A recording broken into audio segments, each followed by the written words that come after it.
विष्णुं शशिवर्णं चतुर्भुजं प्रसन्नवदनं ध्यायेत् सर्वविघ्नोपशान्तये अगजाननपद्मार्कं गजाननमहर्निशम् अनेकदं तं भक्तानाम् एकदन्तमुपास्महे वागीशाद्या सुमनसः सर्वार्थानाम् उपक्रमे यन्नत्वा कृतकृत्यास्युः तन्नमामि गजाननं शारदा शारदाम्भोजवदना वदनाम्बुजे सर्वदा सर्वदास्माकं सन्निधिं क्रियात् गुरुर्ब्रह्मा गुरुर्विष्णुः गुरुर्देवो महेश्वरः गुरुः साक्षात् परं ब्रह्म तस्मै श्री गुरवे नमः।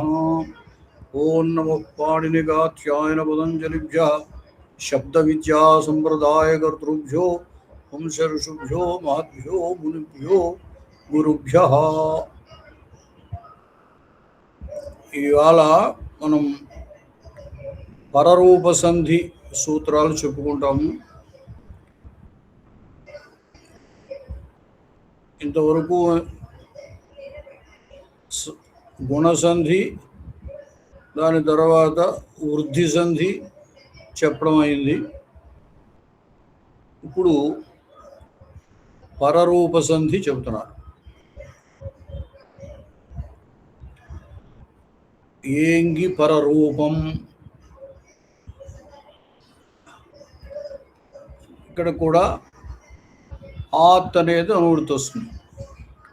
మనం ఆ వరుస చూసుకోవాలన్నమాట. ఆత్ గుణ సూత్రం దగ్గర నుండి వరుసకు అన్నిటిలోకి ఆత్ అనేది అనువృత్తి వస్తుంది. తర్వాత ఉపసర్గాత్ ధృతి ధాతౌ ఇది సూత్రాత్ ధాతౌ ఇత్యనువర్తతే. ఉపసర్గాత్ ఇది పంచమ్యంతం. ఆత్ ఇది ఉపసర్గాత్ ఇత్యస్య విశేషణం. విశేషణత్వాత్ ఏన విధిస్తదంతస్య ఇది తదంత విధి. అతః అకారాంతాత్ ఉపసర్గాత్.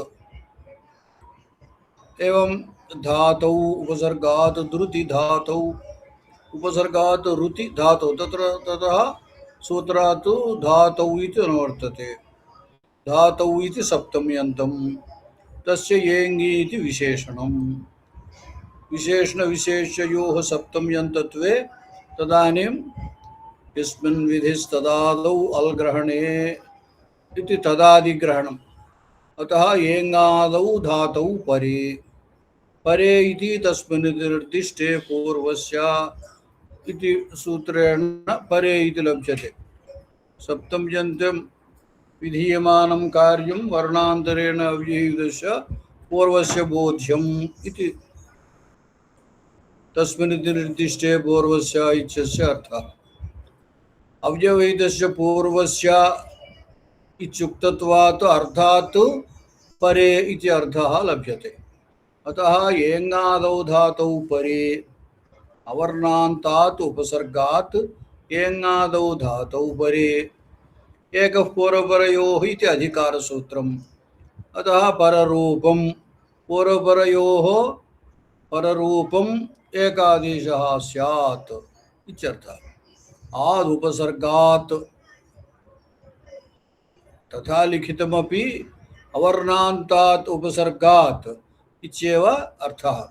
अवर्णान्तात् उपसर्गात् येङ्गादौ धातौ परे पररूपम् एकादेशः स्यात्. प्र एजते एजते एज्रुदीप्तौ इति धातुः. प्र एजते. प्र इत्यत्र अकारः अन्ते वर्तते. अतः प्र इति अवर्णान्तः उपसर्गः. तस्य एजादौ धातौ परे एच् आदिः यस्य सः एजादिः. अतः एच् नाम एवोङ् अयौच् इति प्रत्याहारः. एच् इति प्रत्याहारः. अतः अत्र एचित् न एङ्गी इति खलु. अतः एवोङ् एकार ओकारयोरेव ग्रहणम्.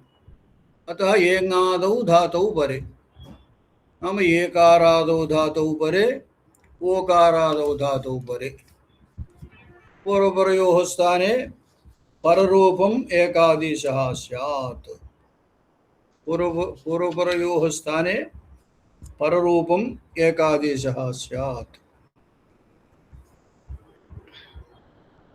प्रा एजते प्रा इति अवर्णान्त उपसर्गः एजते इति एङादिधातुः अतः अकार एकारयोः स्थाने पररूपं नाम एकार रूपम् एकारः उभयोः स्थाने एकारः आगच्छति अतः प्रेजते प्रा इत्यत्र अकारः एजते इत्यत्र एकारः अकार एकारयोः स्थाने एकारे प्रेजते इति रूपम्।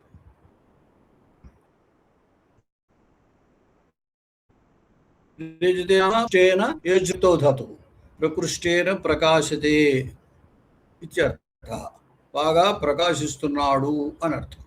ఉపోషతి ఉప ఓషతి తత్ర ఉషదాహే इति धातुः तस्य वर्तमानकाले ओषति उप ओषति उप इति अकारान्तः उपसर्गः ओषति इति एङादिः धातुः अकार ओकारयोः अनेन सूत्रेण एङि पररूपम् इति सूत्रेण पररूपं नाम ओकारादेशः उपोषति इह वासुपि इति अनुवर्च्य वाक्यभेदेन व्याख्येयम् तेन एङादौ सुधातौ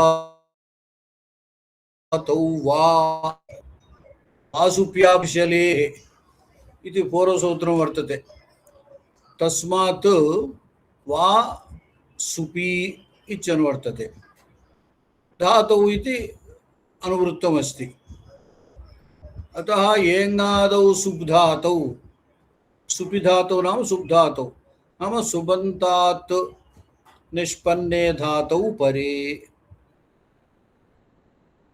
एङायैन सुबन्तं मीद तयारैन धातु पनावा अनर्थ एङादौ सुब्धातौ परे वा अवर्णान्ताद् उपसर्गात् वा नाम विकल्पेन पररूपं भवति इति अन्यः अर्थः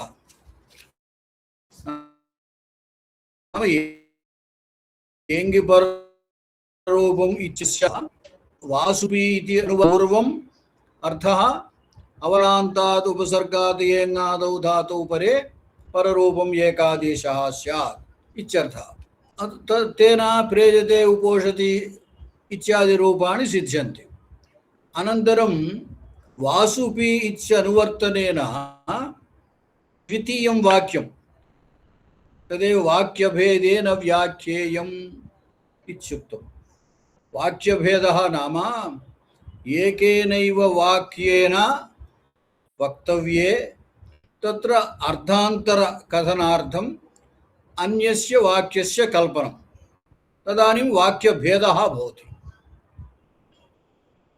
अवर्णान्ताद् उपसर्गात् एङादौ धातौ परे पररूपम् एकादेशः स्यात् एङादौ सुब्धातौ परे पररूपं वा स्यात् इति अर्थः सुब्धातौ परे विकल्पेन पररूपं भवति केवल धातौ परे एङादौ धातौ परे नित्यं पररूपं भवति धातुः नाम तत्र भूवादयो धातवः इत्यनेन धातु संज्ञा उक्ता तादृश धातुषु नाम भ्वादि दश गणाः सन्ति तेषु पठितेषु धातुषु परे सनाद्यन्ता धातवः इत्यनेनापि धातुत्वमुक्तं तेषामपि नित्यं पररूपसंज्ञा पररूपं भवति। तत्र सुब्धातुविषये मात्रं पररूपं विकल्पेन भवति। सुबन्तात् निष्पन्ने धातौ परे पररूपं विकल्पेन भवति। नाम एङ्गि पररूपम् इत्यनेन एङ्गादौ केवलधातौ परे पररूपं निश्चयेन भवति, सुब्धातौ परे विकल्पेन भवति इति अर्थद्वयम् आगतम्। उपेडकीयति ఏడకః ఏడకః అంటే గొర్రె ఏడకః ఇవ ఆచరతి ఏడకీయతి ఏడకః इति सुबन्तात् एडकीयति इति धातुरूपं निष्पन्नम्। अतः उप एडकीयति एडकीयति इति किं भवति? एङ्गादि सुब्धातुर्भवति। एङ्गादौ सुब्धातौ परे उप इति अवर्णान्तः उपसर्गः। अतः अनेनैव सूत्रेण विकल्पेन अत्र पररूपं भवति। उप एडकीयति पररूपे उपेडकीयति। पररूप अभावपक्षे ऊर्ध्वरेचि इति वृद्धौ उपैडकीयति। उपेडकीयति उपैडकीयति।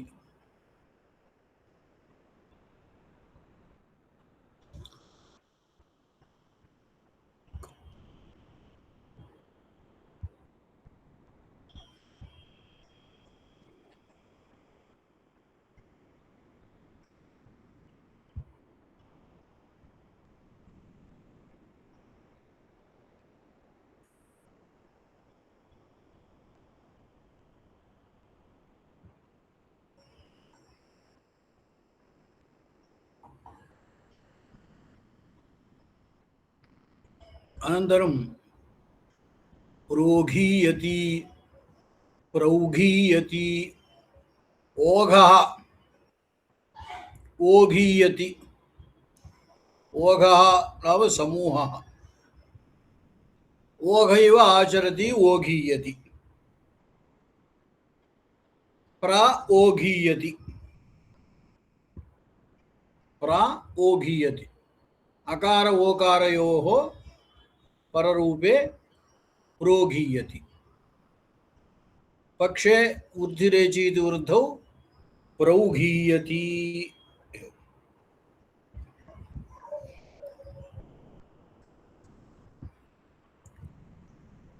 एवेचानियोगे एव इति शब्दे परे अनियोगे नियोगः नाम निश्चयः अवधारणम्। अनियोगे अनिश्चये एवे नाम एव शब्दे परे अकारात् उपसर्गात् इति न केवलम् अकारात् अकारात् एव शब्दे परे अनियोगे नाम अनवधारणे अनिश्चये च तत्रापि पररूपं भवति इत्यर्थः। एवे च नाम एव शब्दे परे अपि पररूपं भवति इत्यर्थः। नियोगः अवधारणम्। नियोगः नाम अवधारणं नाम निश्चयः। अनियोगः अनवधारणं नाम अनिश्चयः। क्व एव भोक्ष्यसे क्व एव अत्र निश्चयः अर्थः नास्ति। कुतः सः कुत्र भोजनं करोति इत्यत्र निश्चयः नास्ति। అతయేవ క్వా ఇది ప్రశ్న కృతః. ఎక్కడ భోజనం చేస్తావు, వేవభోక్షసే అనే దానికి అర్థం ఏంటి? ఎక్కడ భోజనం చేస్తావు అన్నట్టు. అంటే ఎక్కడ చేస్తాడో నిశ్చయం లేదు కాబట్టి అడుగు. అతనికి అంటే బహుశా 2 చోట్ల చేసే అవకాశం ఉందనుకోండి, అప్పుడు అడిగామనుకోండి, ఎక్కడ తిందాం అనుకుంటున్నావు అని అన్నాం. అంటే ఇంకా నిశ్చయం లేదు కాబట్టి ఇక్కడ పరరూపం వస్తుందన్నమాట. క్వా ఏవా, క్వా అనే చోట అకారం ఉంది, ఏవా చోట ఏకారం. ఇది వార్తికం చేత ఏవేచాని యోగే ఇది వార్తికేన పూర్వపరయో స్థానే పరరూపే ఏకాదేశే క్వేవ భోక్ష్యసే ఇది భవతి. అనవక్లుప్తౌ ఏవ శబ్దః. అనవక్లుప్తి, అవక్లుప్తి పరిజ్ఞానం. అనవక్లుప్తి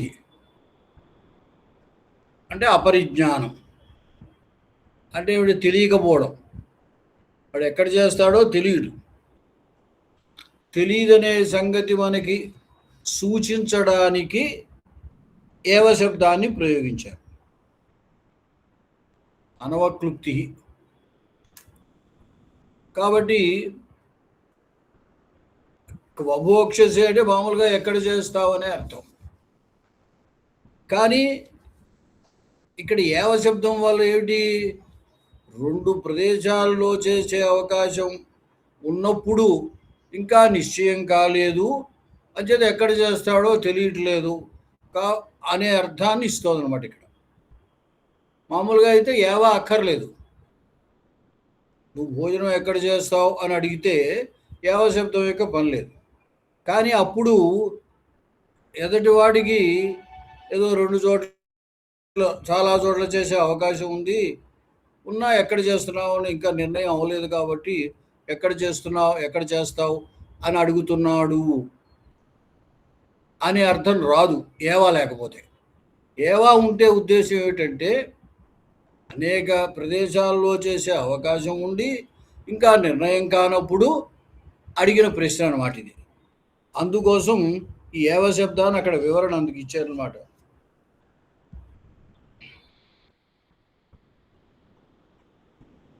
తర్వాత అనియోగే కిం తవైవా. ఇక్కడ చూడండి, తవ ఏవ అంటే ఇప్పుడు ఈ పుస్తకం ఎవరిది అని అనుకోండి, ఈ పుస్తకం నీదే అన్న. ఇక్కడ నీదే, తవ ఏవా. ఇక్కడ ఏవ శబ్దము నిర్ధారణార్థకం. ఈ పుస్తకము నీదే అన్నాం, లేకపోతే ఇంకోటి ఏదో ఇది నీదే అంటాం. మనం తెలుగులో నీదే ఏకారాన్ని ఉపయోగిస్తుంటాం, సంస్కృతంలో ఏవకారాన్ని ఉపయోగిస్తారు. మంచిది. తవ ఏవా ఇక్కడ నిశ్చయం ఉంది కాబట్టి వృద్ధిరేచి అని వృద్ధే వస్తుంది, తవైవా అని అవుతుంది అన్నమాట.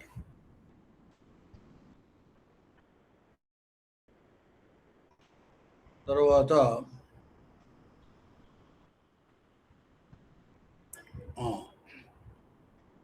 అచోంత్యాదిటి. మనకి సంజ్ఞలు సాధారణంగా ఎక్కువ ప్రాథమికంగా వ్యాకరణంలో ప్రవేశానికి ఉపయోగించే సంజ్ఞలన్నీ సంజ్ఞా ప్రకరణంలో చెప్పారు. తర్వాత కొన్ని సంజ్ఞలు ఎక్కడ అవసరమైతే అక్కడ చెప్పారు. అలాగ చెప్పినటువంటిది ఈ అచోంత్యాది టి అనే సంజ్ఞ.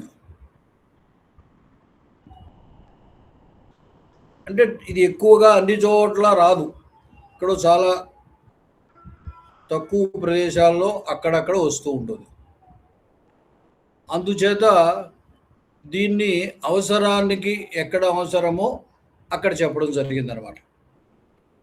అదే సంజ్ఞా ప్రకరణంలో ఉన్న సంజ్ఞలు ఉన్నాయనుకోండి, అది మొత్తం శాస్త్రం అంతా అనేక చోట్ల అవి వస్తాయి.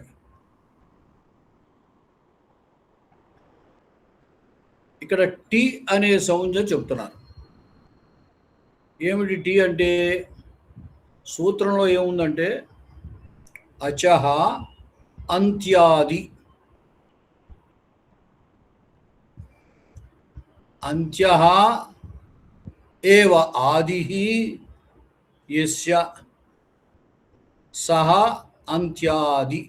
యస్యాది యస్య సహ కాకుండా నభూసలింగంలో యస్య తత్ అనుకుందాం. అప్పుడు అంత్యాది అవుతుంది. అంటే అంత్యః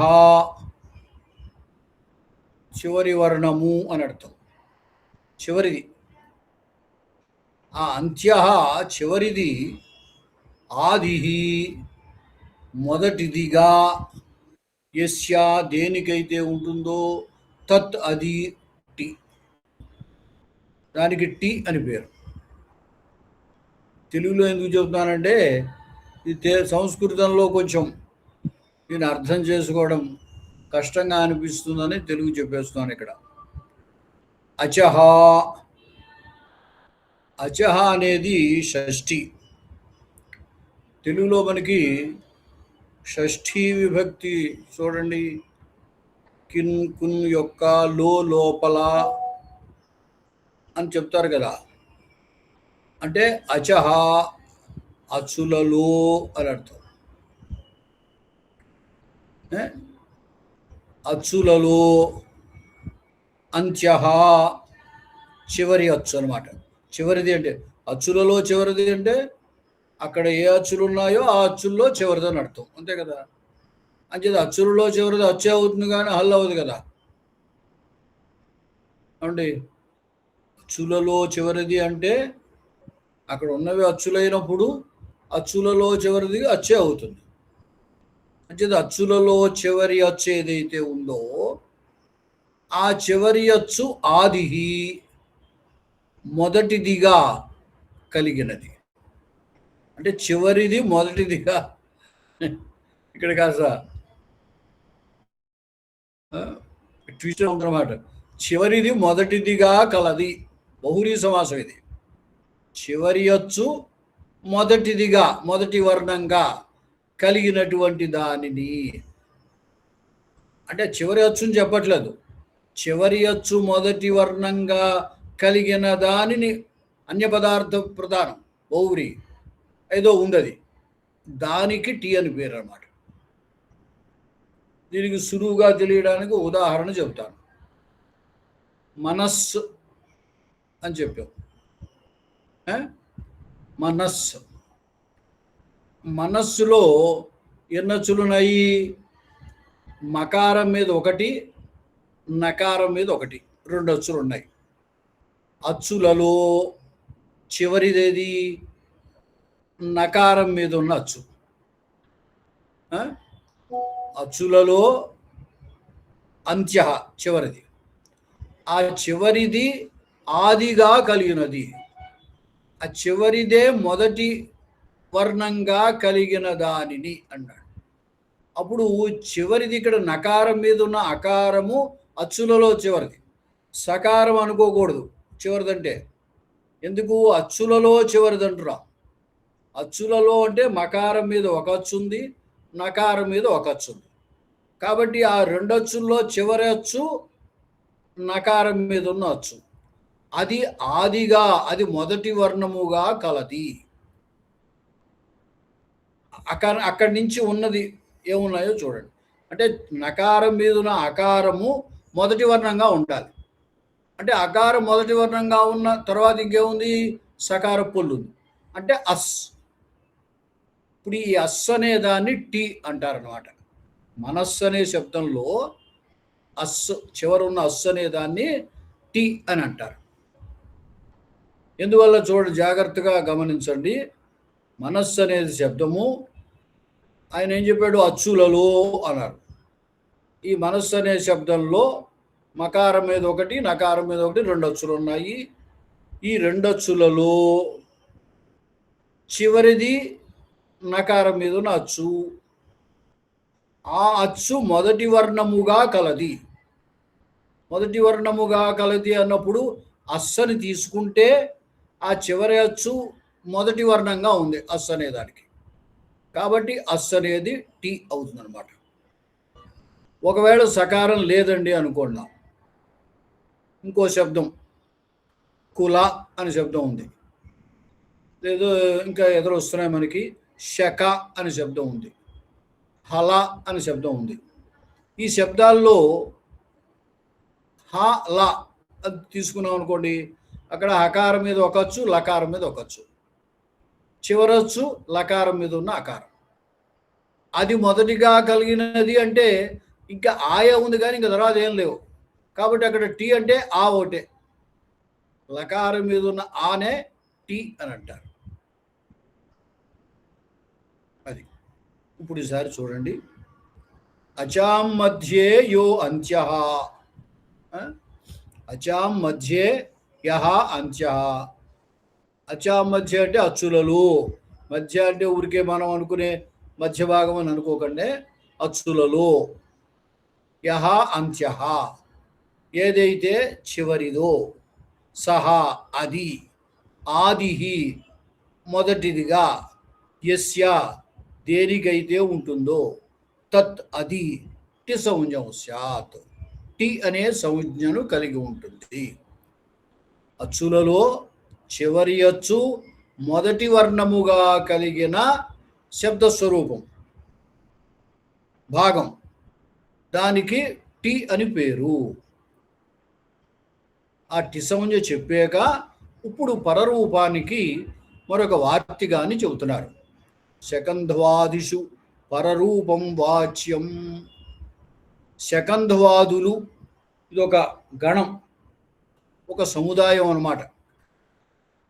ఇక్కడ ఎప్పుడూ కూడా ఒకే రకమైన విధి ప్రవర్తించేటువంటి సందర్భాల్లో వాటికి ఏకసూత్రముగా, ఇప్పుడేదో పైన చెప్పిన ఆద్గుణ అని, వృద్ధిరేచి అని, అలాగా సూత్రీకరణ చేయడానికి వీలు లేనటువంటి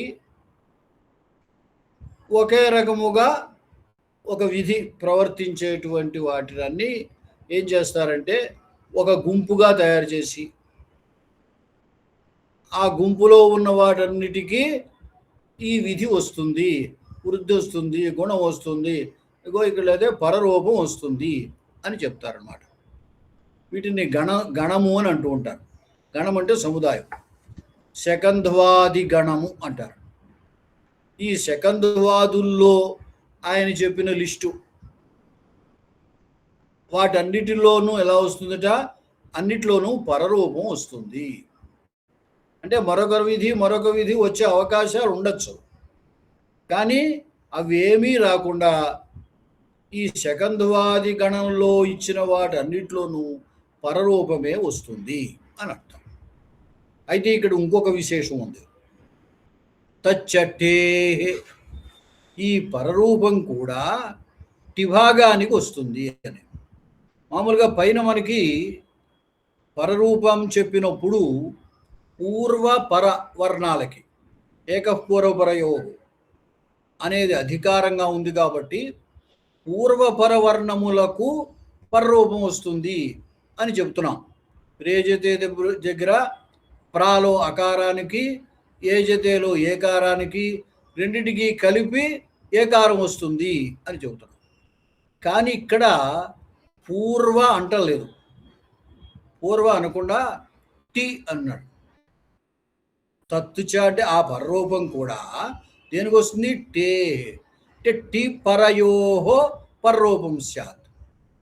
టిభాగం అని ఏదైతే చెబుతున్నామో, ఇప్పుడు టి అనే సంజ్ఞ దేనికైతే చెబుతున్నామో ఆ టి సంజ్ఞ కలిగిన దానికి పరంగా ఉన్న వర్ణానికి ఈ రెండిటికి కలిపి పరరూపం వస్తుంది అని అర్థం. దానికి ఉదాహరణలు మొదటిచ్చే ఉదాహరణలో మీకు ఆ తేడా తెలియదు, తేడా తెలిసే ఉదాహరణ ముందు చెబుతాను చూడండి. మనీషా అని ఉదాహరణ. ఇక్కడ దీంట్లో ఒకసారి శకంధు కర్కంధు కులట సీమంత కేశవేశే సీమాంతో అన్య మనీషా హలీషా లాంగలీషా పతంజలి సారంగ పశుపక్షిణో సారాంగోన్య ఆకృతిగణోయం మార్తండ. ఇంతవరకు ఈ శకంధవాదుల వలన పరరూపం వచ్చినటువంటివి. ఇక్కడ బాగా తెలియడానికి ఈ మనస్సు ఈశా, మనీషా అనేది మీకు చెప్తాను, మిగతావన్నీ సులువుగానే తెలుస్తాయి. ఇటువంటి ఉదాహరణ ముందు తెలుసుకుంటే బాగా అర్థమవుతుంది. ఇప్పుడు అక్కడ మా మీకు కనపడుతోంది కదా, చూడండి. ఇప్పుడు మా నస్ మనస్సు ఈశా, మనస్సు ఈశా. ఇప్పుడు మనం పైన చెప్పినటువంటి దాని ప్రకారంగా టి భాగం ఏమిటి? అచోంత్యాది టి అనే దానివల్ల మనస్సు అనేటువంటి దాంట్లో అస్ అనేది టి భాగం. అచ్చులలో చివరి అచ్చు అంటే నకారం మీద ఉన్న అకారం, అది ఆదిగా కలిగినటువంటిది అస్ అనేది. కాబట్టి ఈ అస్ అనేది టి భాగం. అవతల ఈశాలో ఈకారం పరంగా ఉంది. ఇప్పుడు ఈ శకంధ్వాదిషు పరరూపం వాచ్యం అనే వార్తికం ఏం చేస్తా, టి భాగానికి పరానికి టి పర, ఈ టి పరములకు పరరూపం వస్తుంది అనమాట. అంటే ఒక్కసారి విడదీసి అక్కడ రాస్తున్నాను. మనస్సును విడదీస్తే మనస్సును విడదీయకూడదు, న్యాయం పాపం వస్తుంది అనుకోండి. అయినప్పటికీ మనం వ్యాకరణం తెలుసుకోవడం కోసం విడదీస్తున్నాం. మనస్సు దాన్ని విడదీస్తే ఏమైంది? మన్ను అస్సు. తర్వాత ఈ దూరంగా రాస్తున్న షా. మీకు ఇక్కడ ఏం కనబడుతుంది?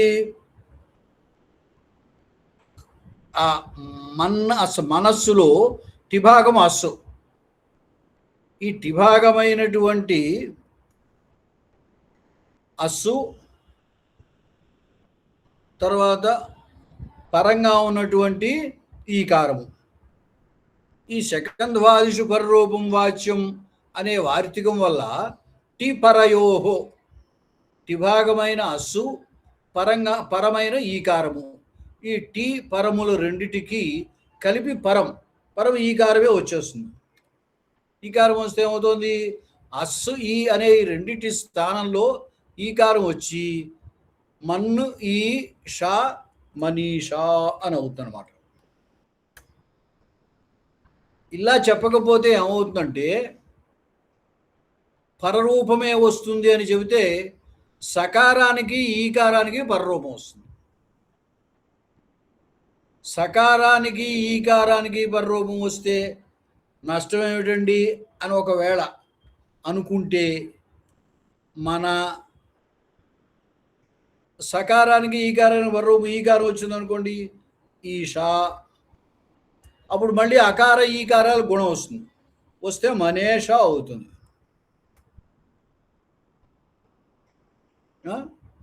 కాబట్టి మనీషా మనకి లోక వ్యవహారము లేదా భాషలో మనీషా అని ప్రయోగం ఉంది కానీ మనీషా అని ప్రయోగం లేదు.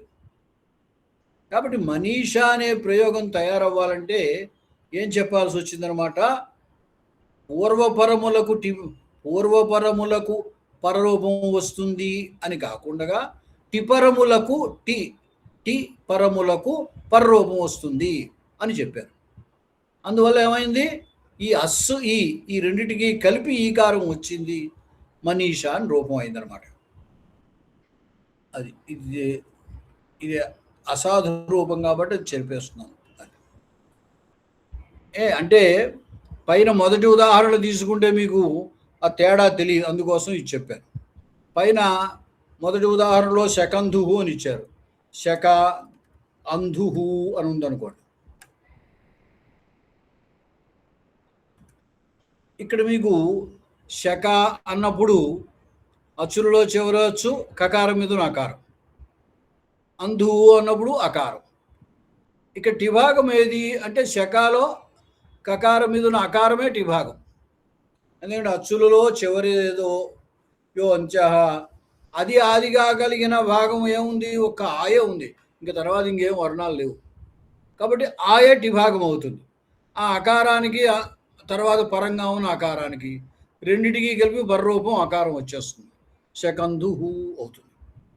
అయితే ఇక్కడ మామూలుగా పూర్వపరములకు పరరూపం వస్తుందన్నా శకంధుహే అవుతుంది. టిభాగ పరములకు పరరూపం వస్తుందన్నా శకంధుహు అనే అవుతుంది. మార్పు ఏమీ లేదు ఇక్కడ. ఎందువల్ల? పూర్వమునందు ఉన్నది ఒక అకారమే ఉంది కాబట్టి పూర్వము పరము అకారము, ఈ రెండు అకారాలకి పరమైన అకారం వస్తే శకంధువు అయిపోతుంది. ఒకవేళ టీ పర అని చెప్పినా శకాలో టిభాగం అకారమే అయింది కాబట్టి ఈ టిభాగమైన అకారానికి పరమందున్న అకారానికి రెండిటికి కలిపి అకారమే వస్తుంది. శకంధువు అని అవుతుంది. అందుచేత ఈ తేడా తెలియాలంటే పైది చూస్తే తెలుస్తుంది అనమాట. మనస్సు ఈశ అని అందుకు ముందు చెప్పారు. ఇక్కడ టిభాగము అనడం వల్ల అస్సుకి అవతల ఈలో ఈశాలో ఈకారానికి ఈ అస్సు ఈ రెండిటికి కలిపి ఈకారం వచ్చింది కాబట్టి మనీష అనే రూపం సిద్ధిస్తుంది.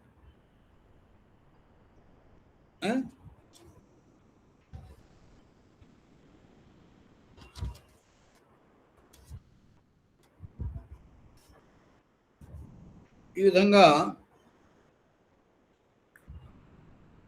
కర్కంధు, కర్క అంధు. అంధు శబ్దానికి కూపము నుయ్యి అని అర్థం. శకానాం అంధు అని షష్ఠీ తత్పురుష సమాసం. అయితే కర్కానాం అంధు షష్ఠీ తత్పురుష సమాసం. కర్క అంధు, కర్కంధు. అలాగే కులట, కుల అట, కుల అకారం, అట్టాలో అకారం, రెండింటికి కలిపి అకారం వచ్చింది. ఇది కూడా మనము ఈ శకంధవాది అనే దాని వల్ల పరరూపం చేస్తున్నాం అన్నమాట. కులట. ఇక్కడ ఎందుకు చెప్పారు ఇది అంటే, సాధారణంగా అయితే అకారానికి అకారం పరంగా ఉంటే సవర్ణ దీర్ఘ సంధి రావాలి. సవర్ణము ఆయి ఊరు అనే వర్ణాలకి మళ్ళీ అయి ఊరులు పరంగా ఉంటే వాటి దీర్ఘం ఏకాదేశంగా వస్తుంది. సాధారణంగా మనం తెలుగులో సవర్ణ దీర్ఘ సంధి చెబుతుంటాం. కాబట్టి శకాలో అకారం ఉంది, అంధులో అకారం పరంగా ఉంది. కాబట్టి రెండు అకారాలకి దీర్ఘం వచ్చి శకాంధువు అవ్వాలి. అలా అవ్వకుండా పరరూపమే వస్తుంది అని, అంటే సవర్ణ దీర్ఘము రావలసి ఉండగా ఆ సవర్ణ దీర్ఘాన్ని కాదని ఇక్కడ పరరూపం వచ్చిందనమాట. శకంధు, కర్కంధు, కులట వీటిల్లో. సీమంత కేశవేశే సీమాంతోన్య. ఇప్పుడు సీమన్ అంతః, ఈ సీమ శబ్దానికి సీమన్ అంతః చాలా అర్థాలు ఉన్నాయి. ఇక్కడ మామూలుగా సమాసంలో ఏమిటంటే సీమనులో నకారం లోపిస్తుంది, సీమ అంతః అని ఉంటుంది. అక్కడ కూడా సవర్ణ దీర్ఘం రావాల్సి వస్తుంది. సవర్ణ దీర్ఘం వస్తే సీమాంతః వస్తుంది. ఇక్కడ సీమంతః అని రూపం. ఈ రెండిటికి తేడా ఆయన చెప్తున్నారు. సీమంతః కేశవేశే. కేశవేశం అంటే జుట్టు, ముడి. ఆ జుట్టు ముడికి సీమంతము అని పేరు. సీమంతః కేశవేశ, కేశవేశ కేశముల సముదాయము లేదా జుట్టు ముడి అని అర్థం. సీమ అంతః అంటే సవర్ణ దీర్ఘం రాకుండగా ఇక్కడ పరరూపం వచ్చి సీమంతః అయిందనమాట. అదే సవర్ణ దీర్ఘం వస్తే సీమాంతః. సీమ అనే ఒక ప్రదేశానికి సీమ అని పేరు. ఇప్పుడు చూడండి, రాయలసీమ, కోనసీమ అంటలేదు. ఆ ప్రదేశం అంతకి రాయలసీమ అని పేరు. అలాగే మన ఒక ఊరు ఉందనుకోండి, ఆ ఊరు సీమం, దాని చివరి ప్రదేశం సీమాంతం.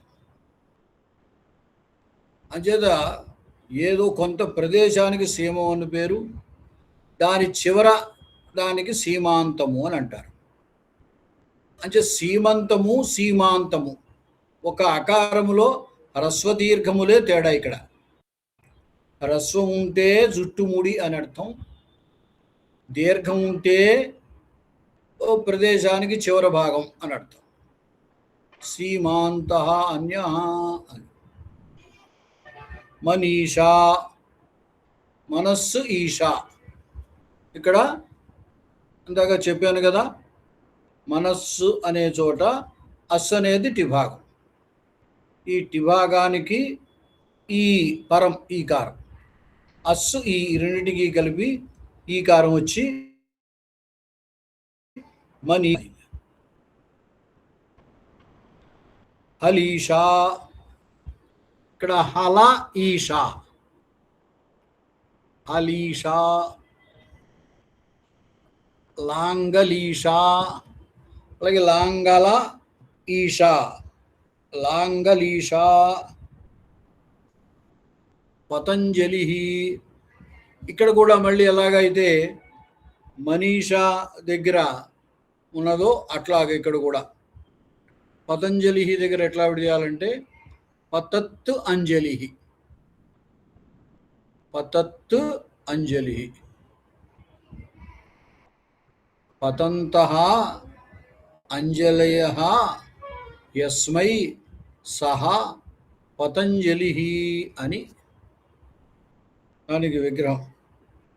అంటే ఎవరిని గురించి అయితే దోషులు వగ్గి ప్రజలు నమస్కరిస్తూ ఉంటారో ఆయన పేరు పతంజలి అనమాట.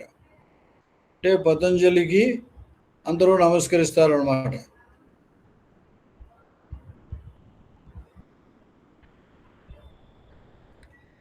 ఇక్కడ పతత్తు అంజలి అది కూడా మీకు చూపిస్తాను, తెలుస్తుంది. ఇందాక ఎలాగైతే మనస్సు ఈషా అనేటువంటి చోట మనం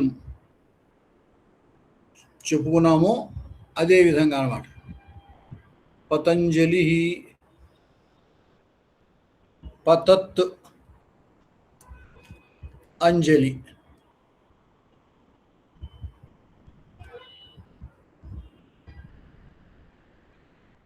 ఇక్కడ టిభాగం ఏమిటి? అత్తు.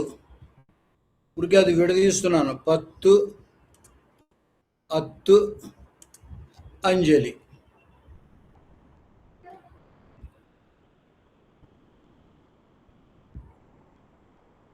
ఇక్కడ కూడా ఇది పక్కకు పెట్టుకోండి. ఆ అత్తు ఆ. ఈ అత్తు ఆ అనేది, అత్తు అనేది టిభాగం మీకు గ్రహించి ఉంటారు మీరు. పతత్తు, ఈ పతత్తులో అచ్చులు పకారం మీద ఒకటి, తకారం మీద ఒకటి. ఈ అచ్చులలో చివరి అచ్చు తకారం మీద ఉన్న అచ్చు. ఆ అకారము ఆదిగా కలిగినది భాగం అంటే అత్తు అనేది. అచ్చులలో చివరి అచ్చు అయిన అకారము ఆదిగా కలిగిన భాగం అత్తు, ఇది టిభాగం. అంటే ఈ అత్తు అంజలి అనేటువంటి చోట ఆ,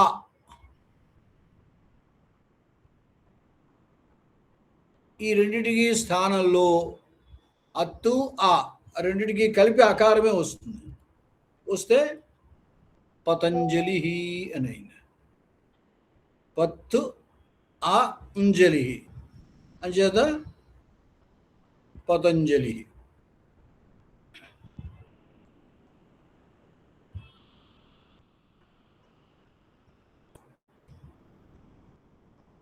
తర్వాత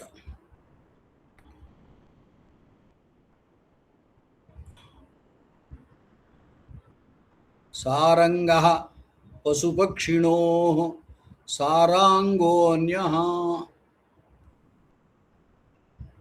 సారంగ.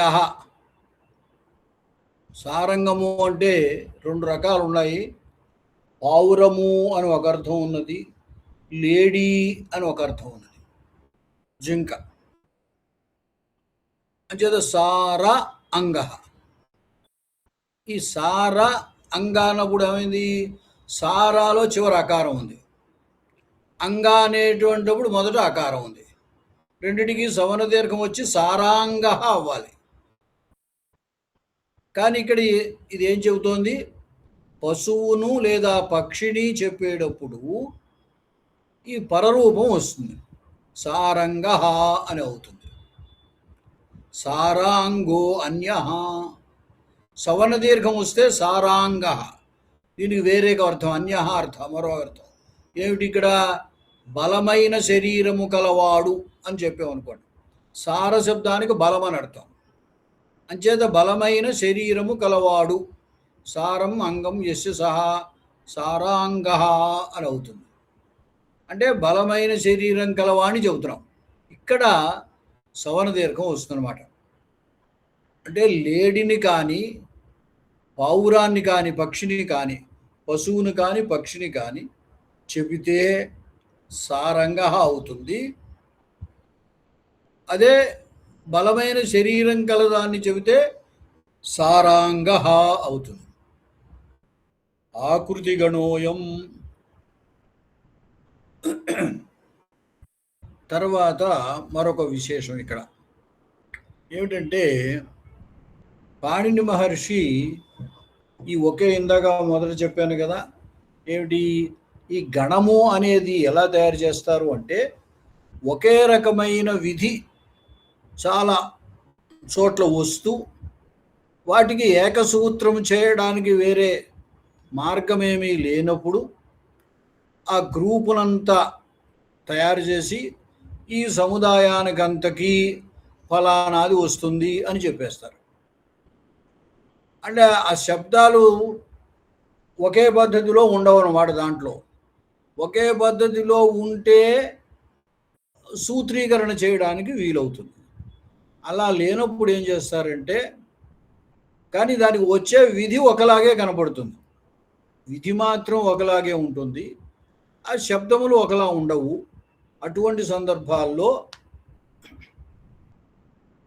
ఓ గణం తయారు చేసి ఈ గణంలో చెప్పిన వాటన్నిటికీ ఈ విధి వస్తుంది అని చెప్తారు. అయితే ఈ గణముల్లో కూడా రెండు రకాలు ఉంటాయి. ఏమిటంటే, నిర్దిష్టమైన శబ్దములు చెప్పబడిన కొన్ని ఉంటాయి, దాంట్లో ఇంకొకటి చేర్చడానికి వీల్లేదు. అలా కాకుండా అంటే పరిగణితము, ఆకృతి గణము. పరిగణితమైన గణం అంటే లెక్కపెట్టడం అంటే ఏమిటి, ఈ శబ్దము ఈ శబ్దం ఈ శబ్దం అని చెప్పి వాటిల్లో వేస్తారు, మిగతా శబ్దాలు దాంట్లో చేర్చడానికి వీల్లేదు. ఆ శబ్దాలకు మాత్రమే ఆ విధి వస్తుందన్నమాట. అలా పరిగణన చేసిన గణములు కొన్ని ఉంటాయి. అలా కాకుండా ఆకృతి గణములు అని కొన్ని ఉంటాయి. అంటే శబ్ద స్వరూపాన్ని బట్టి ఇది ఈ గణంలో నప్పుతుంది అనుకుంటే మనం ఆ గణంలో దాన్ని చేర్చేయచ్చు అనమాట. వాటిని ఆకృతి గణము అంటారు. ఇప్పుడు ఇది ఈ శకంధ్వాది గణము ఆకృతి గణం అన్నమాట. అంటే ఏమిటి, ఆయన ఇచ్చిన శబ్దాలు మాత్రమే ఇక్కడ పరరూపం చేయక్కర్లేదు, వాటికి మాత్రమే, ఇతరమైన వాటికి కూడా చేయొచ్చు. కానీ ఏమిటి, ఇలా పరరూపం వచ్చినట్టుగా అనిపించాలి మనకి. ఆ శబ్దస్వరూపము పరరూపానికి తగింది అయి ఉండాలి. అలా అయినట్టయితే ఈ గణంలో పడేసుకోవచ్చు అనమాట. దానికి ఉదాహరణ మార్తండ అని ఇచ్చారు. వస్తుత ఇదేమిటంటే మృతండ శబ్దం.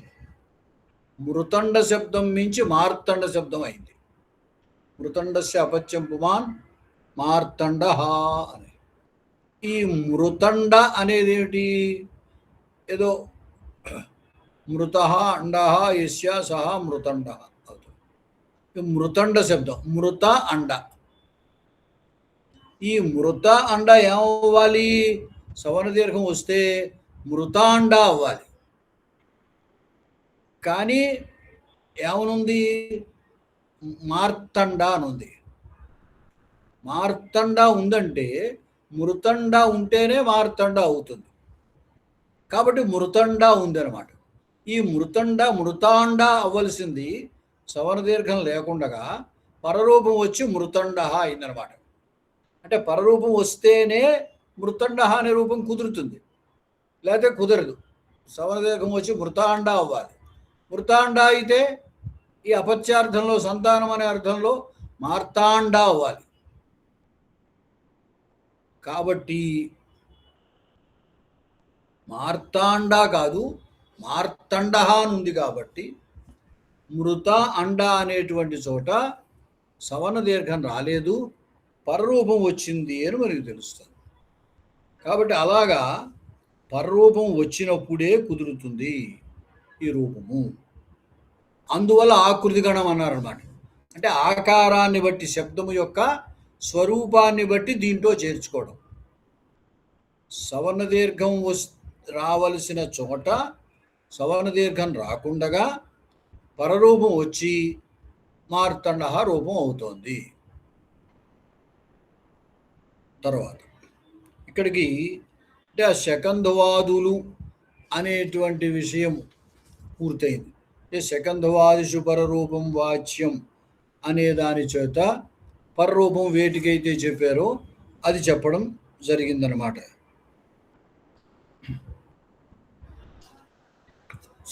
మామూలుగా అయితే శకంధవాది గణంలో చెప్పబడినటువంటి వాటన్నిటికీ టి పరములకు, పూర్వ పరములకు అని కాకుండా టి పరములకు పరరూపము ఏకాదేశముగా వస్తుంది అని దాని అర్థం అనమాట.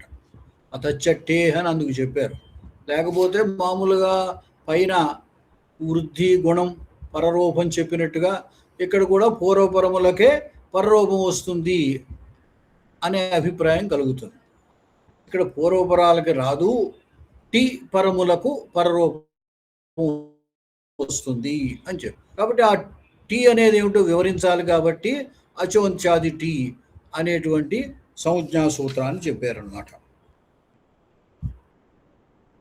తర్వాత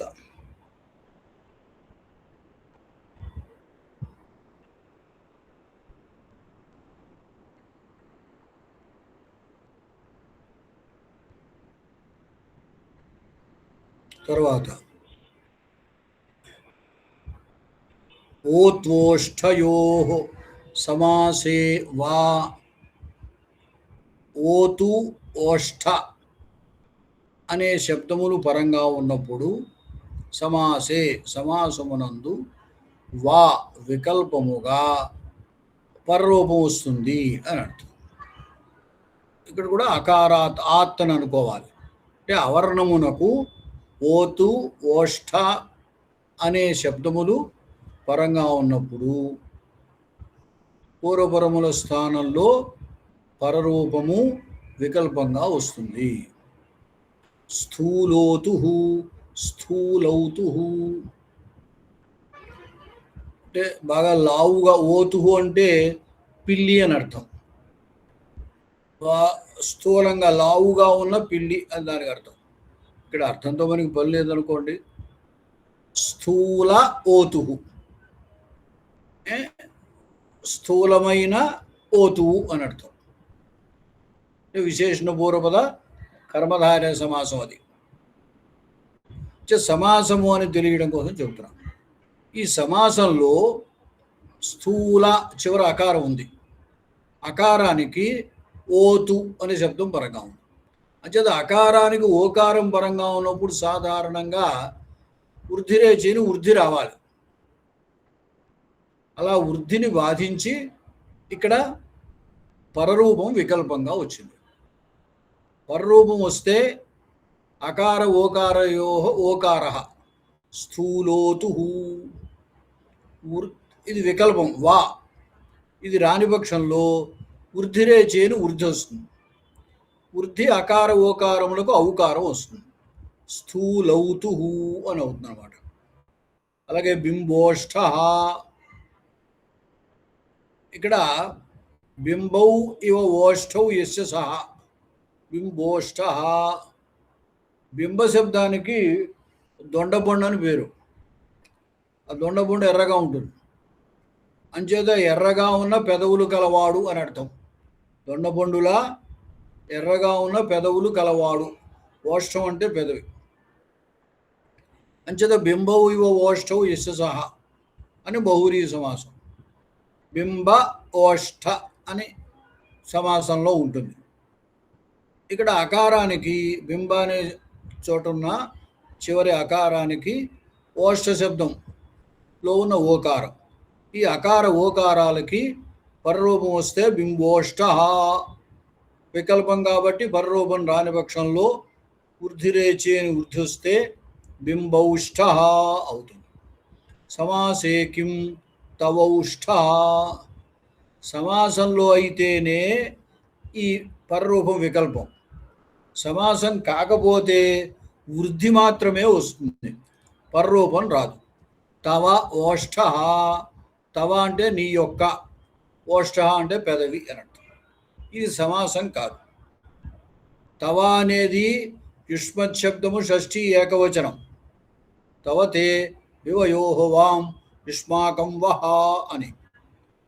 కాబట్టి తవ అనేది ఒక సుబంతం, ఓష్ఠ అనేది ఒక సుబంతం. ఇది సమాసం కాదు. గుర్తుపెట్టుకోవాల్సింది ఏమిటంటే, సమాసం అయితే ఆ ప్రాతిపదిక ఉంటుందన్నమాట. తవ అనే ప్రాతిపదిక సుబంతం. ఇప్పుడు స్థూలోతు దగ్గర చూడండి, స్థూల ప్రాతిపదికే ఉంటుంది, అందుకే స్థూల అని విడదీయం. సమాసంలో ఇప్పుడు కూడా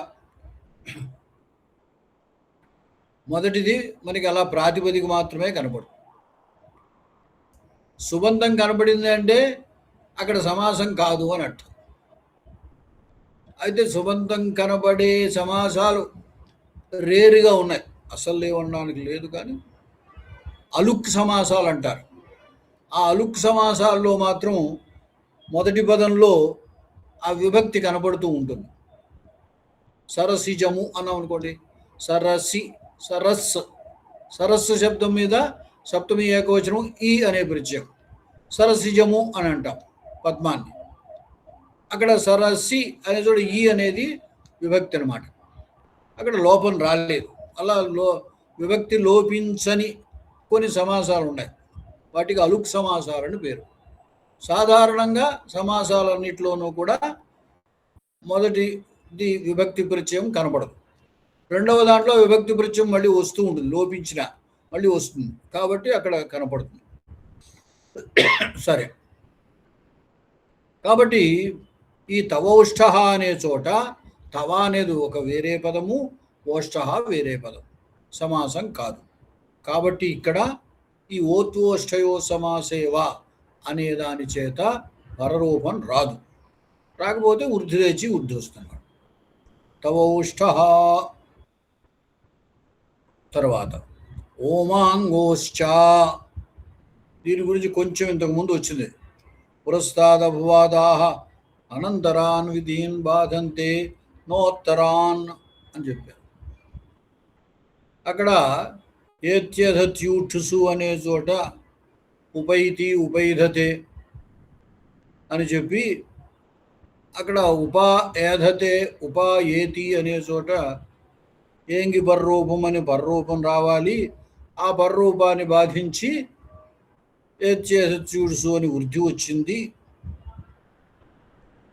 అయితే అది ఏత్యధత్యూట్సు అనేది ఏంగి పర్రూపం అనే దానికే బాధకం, కానీ దాని తర్వాత ఉన్న ఓమాంగోశ్చ అనే దానికి బాధకం కాదు అని చెప్పడం కోసం అక్కడ పురస్తాదవాదాహ అనంతరాన్ విధీన్ బాధంతే నోత్తరాన్ అని ఇచ్చారు.